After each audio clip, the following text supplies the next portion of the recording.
강혜신의 오늘의 미국.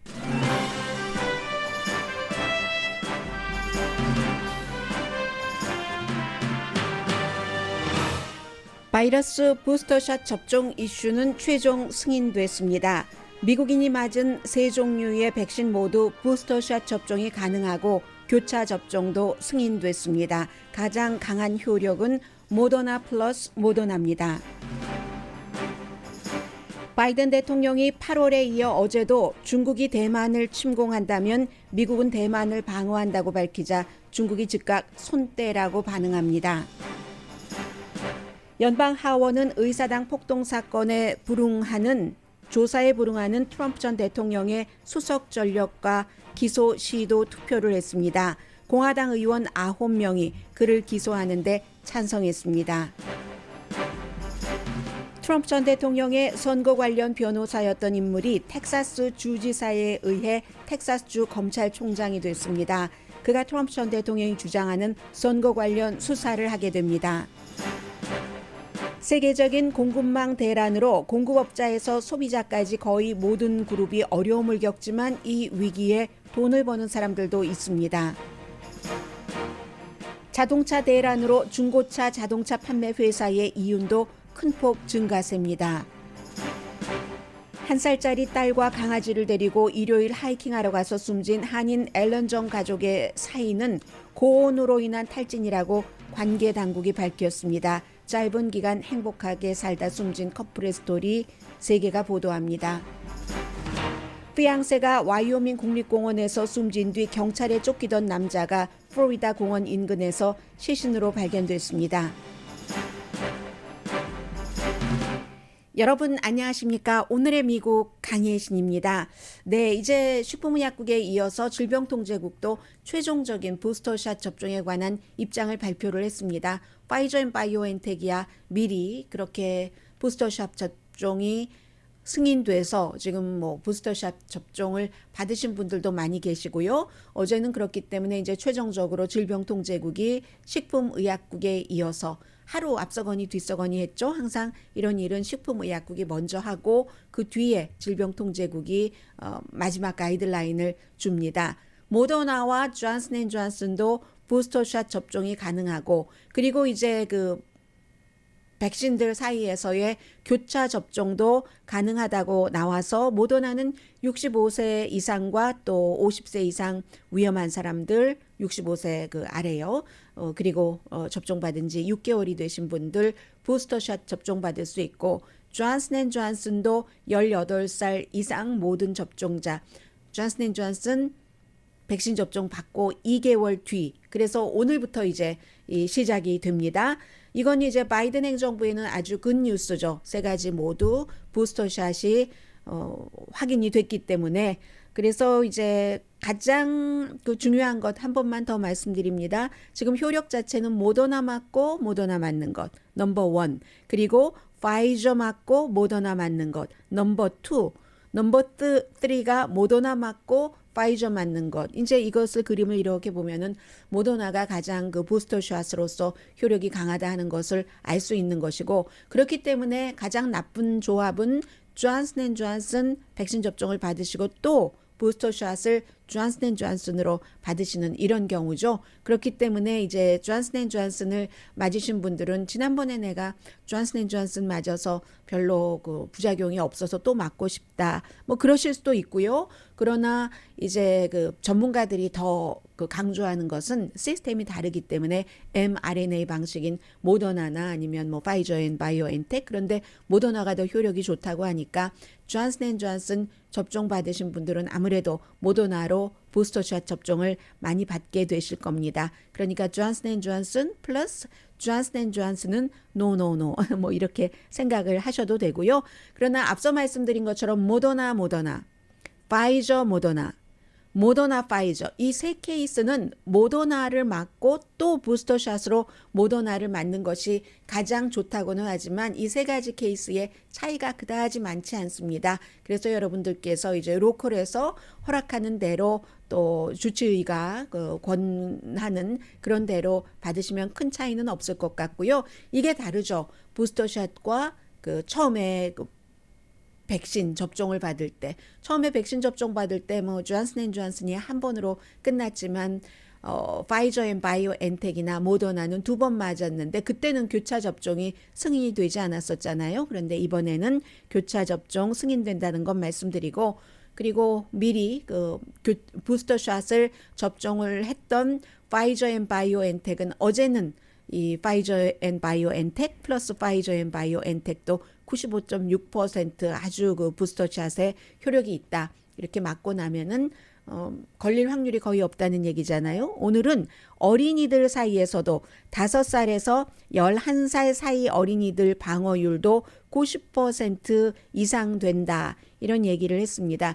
지금 5살에서부터 11살 사이의 어린이가 12살에서 15살 사이, 보통 이제 16살부터 백신 접종을 허용을 했었기 때문에요.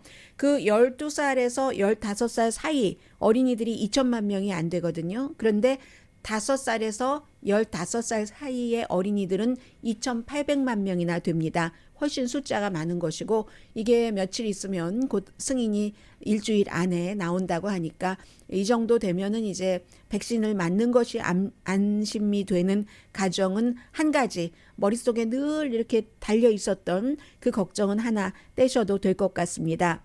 그리고 또 하나 이 케이스와 관련해서는 지금 소송이 많이 이어지고 있죠. 백신 접종의 의무화에 대해서 간호사도 백신 접종 받아라 하는 회사를 그 의료 시스템을 병원을 고소하고 소방관도 경찰도 학생도 또 누가 있을까요? 뭐 너무 많겠죠. 주정부의 뭐 헬스케어 워커라든가 공무원, 정부 계약자 소송을 많이 하고 있는데 나의 자유인데 하면서 월스트리트 저널이 이제까지의 그 소송 케이스를 전부 분석을 했는데 한 크게 잘 알려진 소송 케이스가 17번인데 이 17번 가운데 거의 백신 접종 의무화를 하도록 시행 중지 그런 소송을 한 거예요. 이렇게 백신 접종 받기 싫어하는 사람들이. 그런데 거의 그 로컬이라든가 주정부라든가 카운티 정부의 백신 접종 의무화를 하라고 하는 그 시행을 하라고 하는 판결을 내렸다는 것이고요. 예외는 아주 적지만 그것은 이제 종교적인 이유. 여기에 예외는 법원에서도 그 손을 들어줬다 하는 것이고 지금 미국에서 20개 주 이상 주로서는 50개 주 가운데 반은 안 되네요. 20개 주 이상 그리고 로컬에서 코로나 바이러스를 컨트롤하기 위한 방법으로 이렇게 백신 접종 의무화를 계속 해나가고 있습니다. 그리고 이 판결은 백신 접종 의무화 헌법에 맞다, 공공 건강을 위해서도 맞다라는 연방 대법원의 판결은 결국은 민주당이건 공화당이건 연방 대법원이 아니라 그 많은 연방 차원에서의 판결은 판사가 민주당이건 공화당이건 차이 없이 거의 이제 그 같은 정부의 규정에 대해서 지지를 하는 그런 판결을 내렸습니다. 그러니까 뭐 메인주에서부터 매사추세츠, 오레곤주 다 마찬가지예요. 제가 지금 말씀드린 메인, 매사추세츠, 오레곤주는 주 차원에서 이제 뭐 헬스케어 워커라든가 공무원이라든가 이런 사람들에게 백신 접종 의무화를 주지사가 명령을 내렸는데 이런 주에서도 이제 그 판결 나오면 전부 주지사의 그 결정이 맞다 하는 판결이 나온다는 얘기고요. 이렇게 되면 이제 미국에서는 다른 나라를 또 볼 수밖에 없습니다. 이 정도에서 날마다 어쨌든 확진자는 있고 또 뭐 사망자나 또 입원자들도 있습니다. 숫자가 지역에 따라서 줄어들기는 하지만 아주 안심할 그럴 숫자를 세지 않아도 될 정도는 단계는 아니거든요. 그래서 이제 역시 미국을 포함해서 많은 나라들이 영국을 보고 있습니다. 영국은 지금 입원율이 높은데도 불구하고 규제 없이 개방하는 것으로 그러니까 이 보리스 존슨 영국 총리가 제일 처음에 시도했었다가 본인이 바이러스에 감염되고 그리고 임신한 와이프도 감염되고 하는 상황이 와서 그다음부터 문을 좀 닫기 시작했죠. 그런데 처음에 이렇게 문 닫기 전에 원래 하려고 했었던 그 상태로 지금 영국은 갔기 때문에 그렇게 했을 때 영국에서의 감염이 어떻게 되는가 이 세상이 지금 이걸 지켜보고 있고요. 그런 뜻에서 어제 엘리자베스 2세 여왕이 하루 그 병원에 입원했을 때 이거 뭐지 하고 굉장히 걱정을 했는데 뭐 퇴원을 했다고 하죠. 한 일주일 전부터 처음으로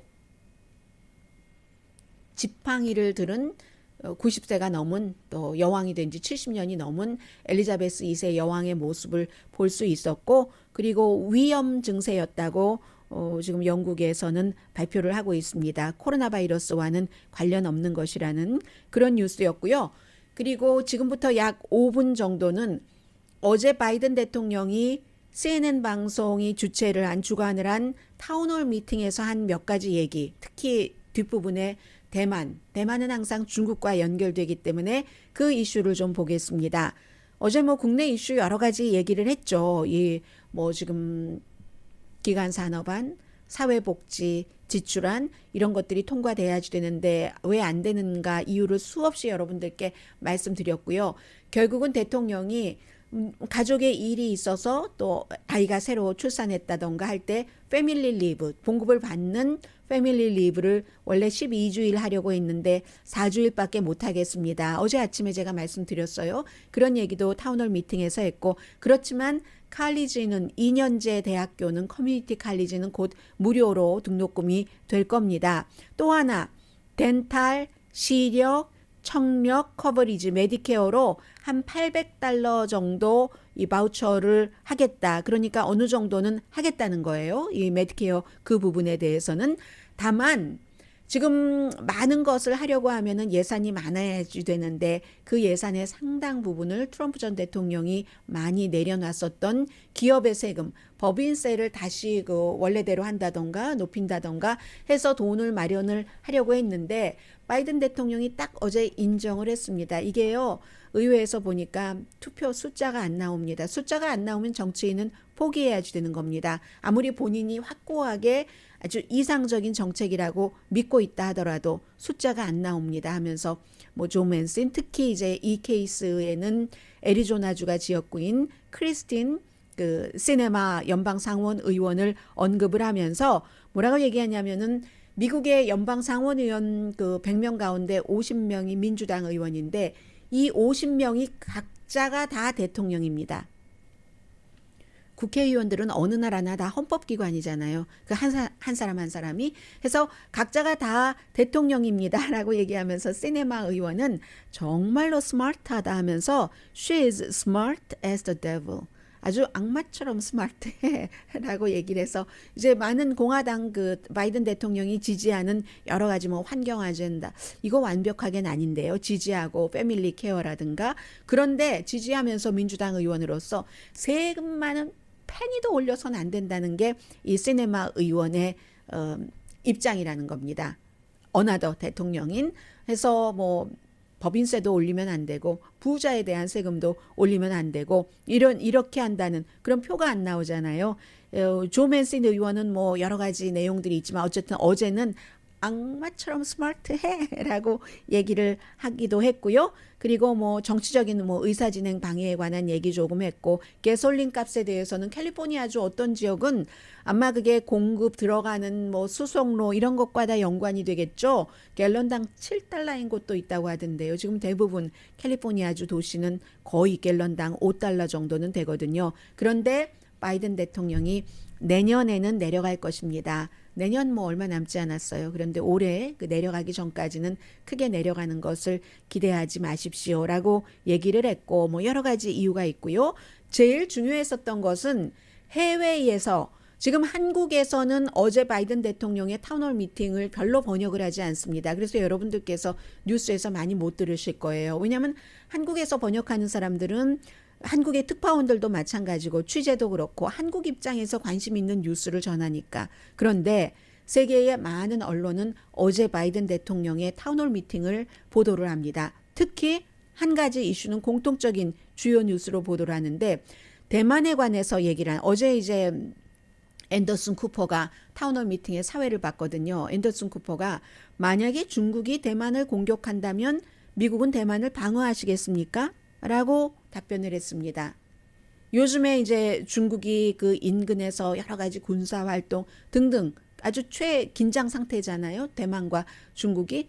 그랬을 때 바이든 대통령이 yes라고 답변을 했습니다. yes라고 답변을 하면서 우리는 그렇게 할 겁니다. 대만을 방어할 겁니다. 라고 얘기를 했죠.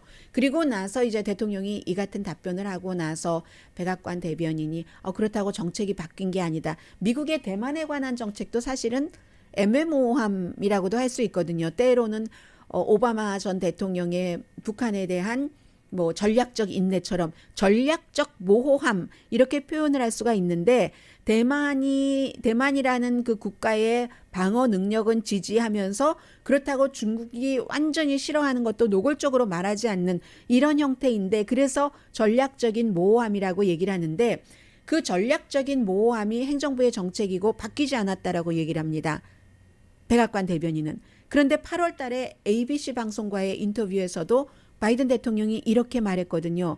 대만을 포함해서 미국의 주요 동맹국, 키 동맹국이라고 얘기를 했습니다. 그런 나라는 언제나 방어한다. 나토 동맹국처럼 유럽의 국가들, 나토 동맹국, 캐나다도 나토 동맹국이죠. 그리고 이때 8월 달에 한국도 얘기를 했습니다.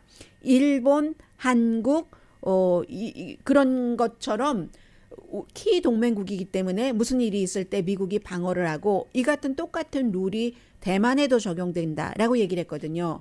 그리고 바이든 대통령뿐만이 아니라 그 아들 부시 대통령도 역시 그 2001년도에 중국이 공격을 하면은 대만을 방어하겠다 미국이 군사적으로 그러면 미국과 중국의 싸움이 될 수도 있다는 거예요.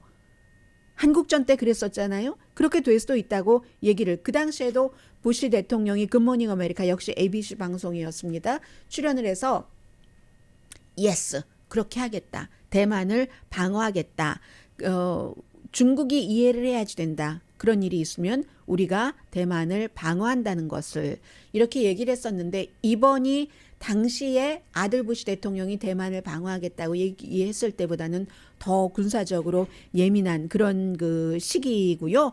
뭐 대만의 그 국방장관이 그렇게 얘기를 했잖아요. 지난 40년 동안 지금 대만과 중국의 군사적인 어쩐 그 위험성이 가장 높다. 이렇게 얘기를 하고 있고 그 얘기뿐만이 아니라 중국이 2025년경 대만을 무력 침공할 수도 있다라고도 대만 그 국방장관이 밝힌 터입니다. 중국 그렇게 얘기를 하죠. 중국은 대만은 그 자신들을 민주주의 국가, 자유주의 국가, 독립된 국가라고 얘기를 하지만 중국은 대만은 우리 거라고 얘기를 합니다. 대만은 우리 거야. 이 이슈에 대해서는 우리가 양보를 할 수가 없어. 필요하다면 무력을 써서라도 우리가 언젠가 가지고 말 거야. 확실하게, 지금보다 더 확실하게. 지금도 우리 거지만 이게 중국의 입장이잖아요. 그렇기 때문에 미국과 중국과의 관계에서도 뭐 여러 가지 문제들이 있죠. 관세 등등. 그러나 이런 것들은 이해관계, 완전한 이해관계에만 얽힌 돈과 연관된 그런 것이라서 조율이 가능한데 대만을 그 중국이 자신의 국가로 완전히 귀속시킨다는 것은 미국에 있어서 아시아를 지금 축으로 하려고 하는 미국에서는 중대한 문제입니다. 그리고 중국도 어제 당장 뭐라고 얘기를 했냐면 어제 미국 시간으로 저녁이었잖아요. CNN 방송의 타운홀 미팅이 잘못된 시그널을 보내지 말아라. 대만과 공모하지 말아라. 이런 얘기까지 지금 나왔고요. 또 중국의 그 외무성에서 나왔고 UN 주재 중국 대사도 우리는 그렇지만 뭐 평화로운 통일을 원한다. 대만과. 이게 이제 흡수 통일을 얘기를 하는 거잖아요. 한국과 남북한의 통일을 얘기를 할 때도 흡수 통일 얘기들에 대해서 찬반이 굉장히 많죠. 흡수 통일은 뭐 찬성하는 사람보다는 반대하는 사람이 훨씬 많겠지만 흡수 통일한다는 것은 그냥 대만은 우리 걸로 가져가겠다는 거잖아요. 대만에 우리 중국의 공산주의를 놓고 지금 자유로운 그것 대신에 모든 형태. 지금 그 중국의 유엔 대사는 평화로운 통일을 원한다. 이런 중국 체제를 하면서 통일을 원한다라는 문제를 하고 있고 그리고 중국이 위험한 게 아니라 미국이 위험하다. 미국 같은 나라가 위험한 행위를 한다. 대만 해협을 위험한 방향으로 끌고 가고 대만을 전쟁으로 끌고 간다. 지금 이런 얘기를 아무튼 했습니다. 미국은 그 대만에 관한 정책에 있어서 만약에 중국이 대만을 침공을 한다면 미국이 무력을 쓸 때 당연히 이제 의회의 승인을 필요로 하죠. 그런데 이제 대통령이 전쟁을 일으키거나 남의 나라가 전쟁을 할 때 군대를 파견하고 할 때 어느 정도 의회의 승인을 받지 않고 하는 이런 경우도 우리가 몇몇 최근에 대통령 사이에서 받고 여러 가지 이제 융통성이 있으니까요. 대통령으로 해리 트루먼 대통령도 당장 한국에 미군을 파견을 해 하는 결정을 내렸었잖아요. 그래서 이제 그러한 전략적인 모호함이라고 하지만 대통령의 권한이라는 것이 있는 것이고 2025년이면은 대만이 생각하는 중국이 우리를 무력 침공할 수도 있다 하는 그때가 얼마 남지 않은 것이고 그렇게 될 때 주변 국가들의 한국을 포함해서 여러 가지 국제 정서도 달라지고 정세도 미국도 마찬가지고 아무튼 이렇게 해서 지금 최근 미국과 중국이 그렇지 않아도 긴장이 강화됐는데 한마디씩 더 왔다 갔다 한 일이고요. 그래서 그 미국의 중국 주재 대사는 스마트하고 효율적인 행동으로 중국의 공격적인 행동을 막아야 된다라고 얘기를 했고 바이든 대통령도 중국과 냉전하길 원치 않는다. 중국이 이해하길 바란다. 무슨 일이 있을 때 미국이 뒷전에서 가만히 뒷짐지고 있지는 않는다는 말을 한다는 것을 이렇게 얘기를 하고 있습니다. 그래서 어제 타운홀 미팅에서는 국내 이슈보다 이 내용이 훨씬 세계적으로 국제적으로는 주목이 됐습니다. 미국이 키 동맹국을 버리지 않는다. 키 동맹국과 한 약속을 그 나라를 지켜주겠다고 하는 것을 버리지 않는다. 이게 바이든 대통령의 어제 메시지였습니다.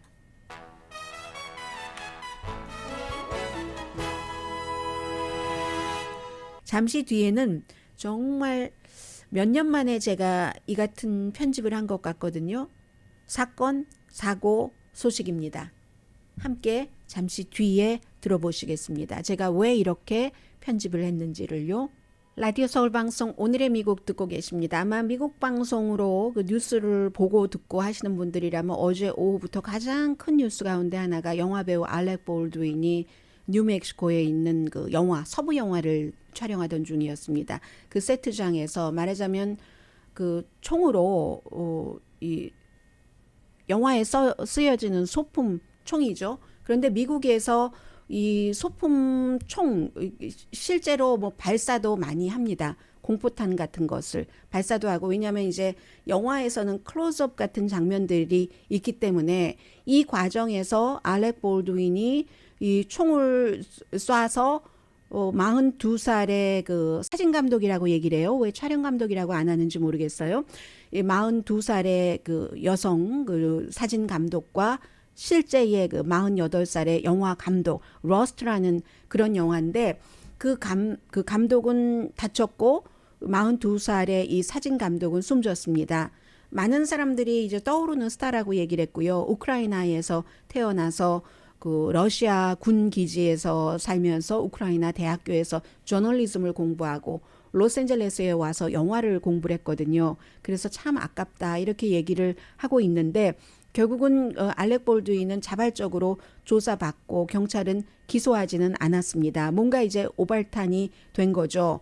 그런데 이제 그 영화 스토리 자체도 알렉 볼드윈이 지금 63세인데 그 할아버지로 출연을 하고 있어요. 그 알렉 볼드윈 맞습니다. 트럼프 전 대통령 시절에 세러데이 나이트 라이브에서 이 트럼프 전 대통령 모습을 연기해서 굉장히 연기 잘했다 하는 평가를 받는 알렉 볼드윈인데 뭐 TV 시리즈 그 더리 락도 출연을 했었고요.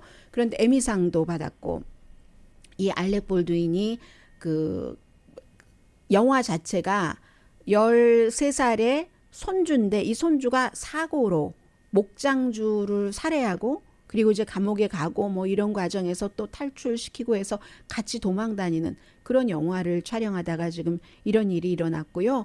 뭐 아주 없는 일은 아니죠. 예전에 그 93년도에도 브루스 리 감독의 아들도 촬영하다가 숨진 적이 있는데 그 당시에는 뭐 총이 발사되고 하는데도 카메라가 돌아가서 그게 굉장히 이슈가 됐었고 그 이전에 뭐 어떤 그 한 미국 배우도 84년도에 역시 이제 촬영장에서 뭐 아무튼 그 공포탄도 발사라고 뭐도 하니까 없는 줄 알고 그것을 감독하는 사람이 따로 있답니다. 그런데 감독 소홀인 거죠.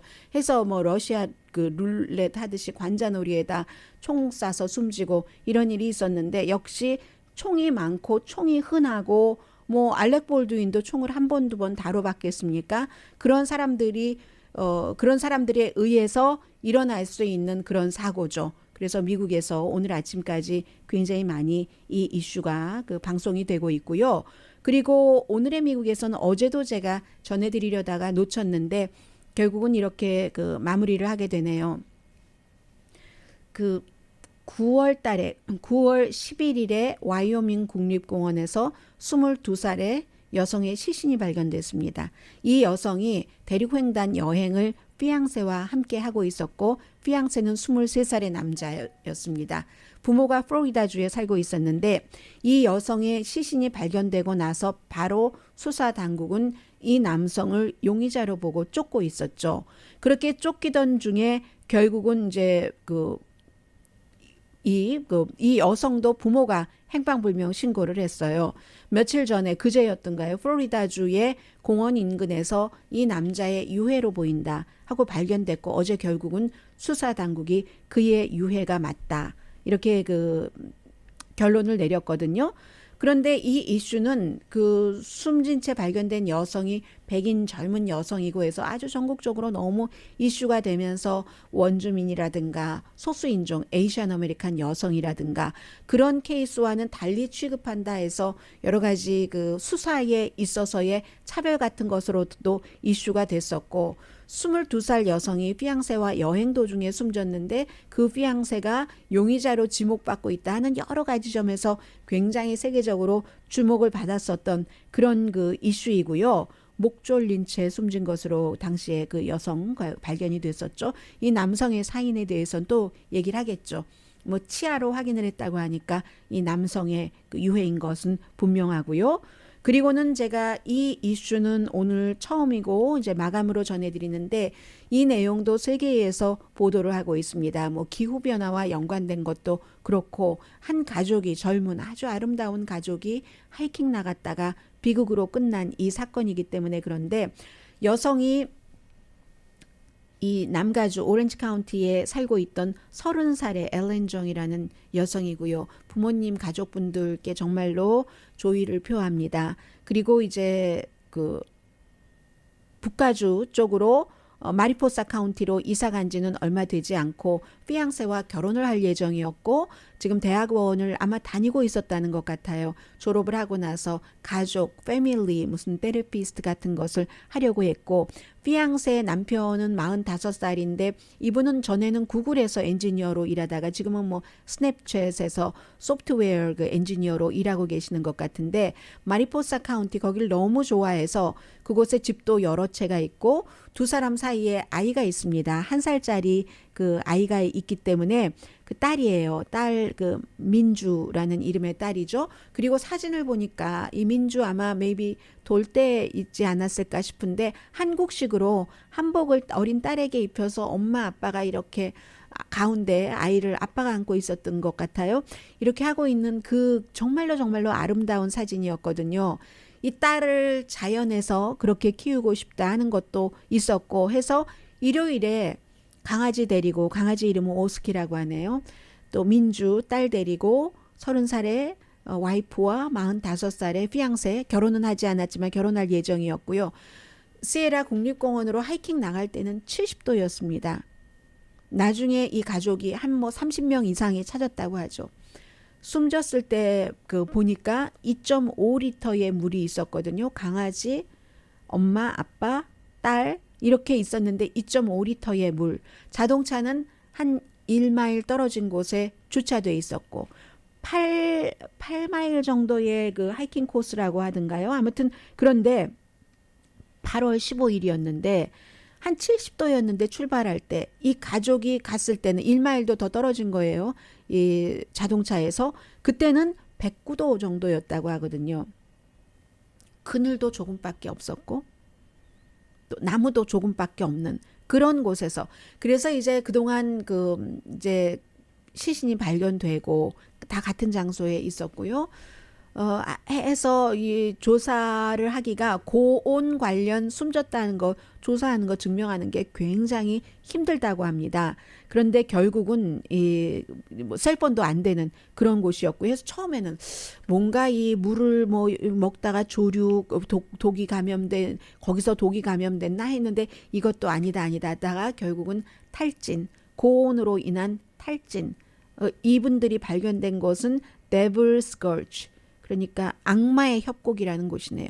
나무도 없고 그늘도 없고 하니까 그렇게 해서 이제 정말 행복한 그 원래 그 한인 여성은 그 라스트 네임이 정인 앨런 정 씨는 요가 강사를 하셨다고 하더군요. 마리포사 카운티 그쪽으로 이사 가기 전에. 그래서 너무너무 행복한 젊은 커플과 아이와 강아지였죠. 집에서 일을 할 수 있고 재택근무를 했었고 자연을 즐기고 짧은 기간 동안에 친구들도 많이 사귀었대요. 그래서 제가 지금 그 샌프란시스코 크로니클과 세크라멘토 비를 통해서 여러분들께 전해드리고 있는데 다음 날에 이제 내니가 집에 와 보니까 전부 없어서 이렇게 돼서 이제 발견이 된 것인데 참 여러 가지 이슈를 생각나게 하죠.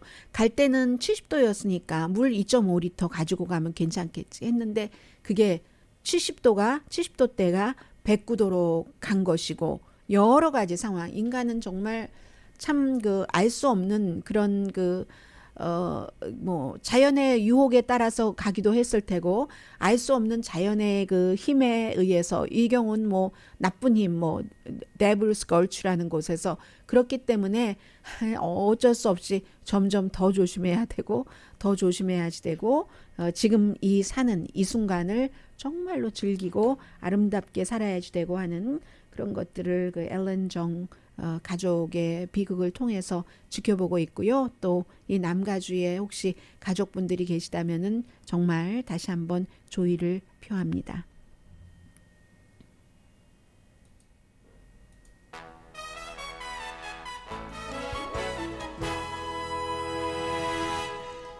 라디오 서울 방송 오늘의 미국 듣고 계십니다. 네, 그 항구에서부터 선반까지 그리고 자동차 문제를 좀 말씀드리겠습니다. 오늘 로스앤젤레스 타임즈와 월스트리트 저널이 배에서 선반까지의 공급망 문제에 대해서 숫자로 쭉 풀어놓은 거 보니까는요.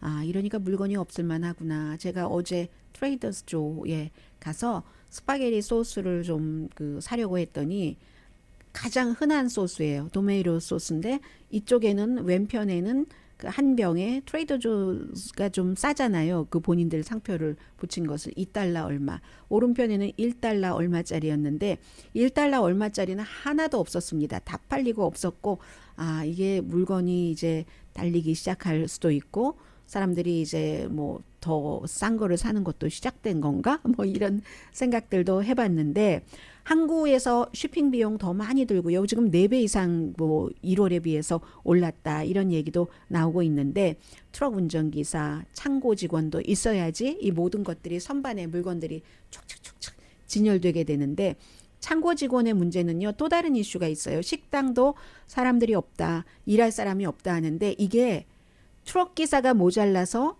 항구에서부터 이 소매 배분이 좀 잘 안 되고 있는데 버스 기사도 모자라요, 지금. 그래서 버스 기사가 모자라니까 그냥 식당에서 뭐 허드렛 일 하시는 분이라든가 자동차가 없는 분들이 일하러 가는데 가기가 굉장히 힘든 이런 것도 있습니다.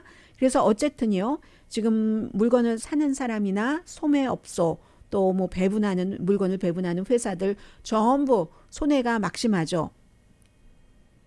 어제 로스앤젤레스 항구에서요. 75척의 배가 기다리고 있었답니다. 75개의 컨테이너가 아닙니다. 컨테이너도 너무너무 큰데 컨테이너를 몇 개씩 실은 배인지는 모르지만 75척의 배가 하역을 기다리고 있었습니다.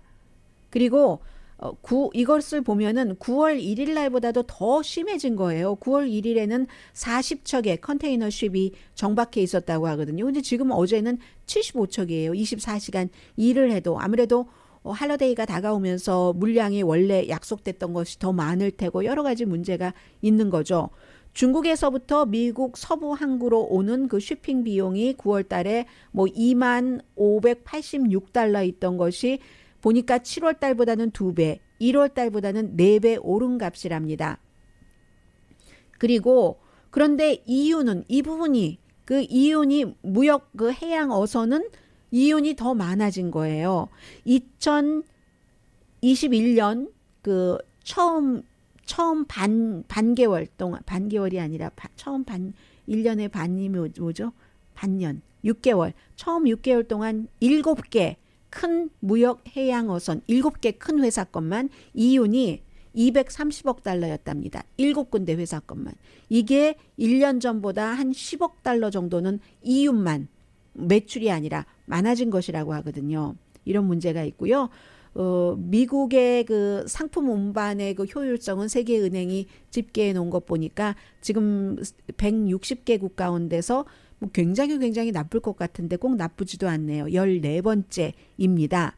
그리고 그 밖에 아마존 할러데이 리스트에서 10월 13일에 장난감이 100만 개가 팔렸는데 크리스마스 9주일 전인데 장난감이 100만 개나 팔렸는데 이거보다 더 많이 팔리지 않겠어요? 시간이 지나갈수록 이것을 다 어떻게 할 것인가? 지금 2020년보다 아무튼 할러데이 판매 그 매출 액수가 7%에서 한 9% 정도는 증가할 것으로 예상들을 한답니다. 전반적으로 트릴리언이 넘네요. 조가 넘네요. 1조 3천억 달러 이 정도 된다고 하고 평균 여러분들은 어떻게 계획하고 계세요? 할러데이 그 쇼핑을 할 때 평균 소비자가 2021년 올해 쓸 돈이 785달러 거의 800달러 정도는 되네요. 뭐 이것저것 다 합치면 그 정도 안 될 것 같은데 될 수도 있을 것 같아요. 뭐 카드를 사시는 분들도 있고 카드에 유난히 돈 많이 쓰시는 분들도 계시고 포장지도 좀 비싸야지 말이죠. 그리고 뭐 물건 뭐 와인 몇 개 사면 얼마 이렇게 해서 거의 800달러 정도는 쓴다는 건 나왔고요. 그리고 칩이 부족해서 자동차, 중고차, 새차 많이 모자라는 동안에 요즘 자동차 파실 때 여러분들 딜러에 가져다 주시는 분들도 계시지만 무슨 카맥스에 가져다 주시는 분들 많으시잖아요. 카맥스와 비슷한 회사가 오로네이션이라는 회사입니다. 이 회사가요. 이런 회사들은 다 인스펙션하고 고쳐서 팔잖아요. 그리고 뭐 5일 안에 팔리고 다 이런데 뭐 또 몇백 마일 뭐 개런티 해주고 하는데 뭐 250마일 개런티 해준답니다. 오로네이션은 6년 연속 돈을 잘 벌고 있는데 가격이 오르니까 뭐 파는 물량이 없어도 이윤이 크게 늘어난다는 겁니다. 9월 달에 인벤토리가 2019년보다 5,000대가 아니라 5,000대나 적대요. 이 회사가 전체적으로 갖고 있는 게 6만 대가 안 되는데 그 가운데 5,000대가 적으면 한 10분의 1 정도가 적은 거잖아요. 매출은 적어도 매출은 늘어요. 18% 늘어났고 이윤은 2020년에 29%가 늘어났는데 아무튼 2019년과 비교하면 2020년과 비교하면 이윤이 29%가 늘어났고 2019년과 비교하면 49%나 늘어났다는 거거든요. 이만큼 다 항상 모든 것이 어려운 일이 있을 때 또 반면에 눈을 떠서 하늘을 보면 뭔가가 또 뭐 다른 일이 또 생기는 곳도 있어요. 이런 때 또 잘 그 레이니 데이를 위해서 저금을 해둬야 되겠죠.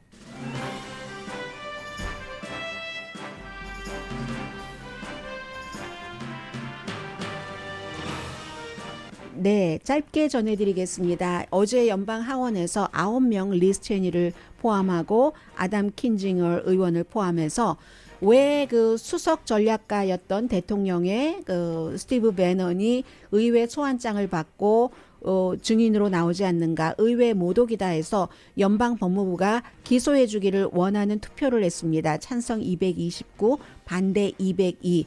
연방 법무부가 어떻게 할지는 모르겠으나 법무장관은 법과 사실에 입각해서 하겠다 하는 것이고요. 만약에 유죄가 되면 기소되고 1년 징역형에 10만 달러 벌금도 가능한 거거든요.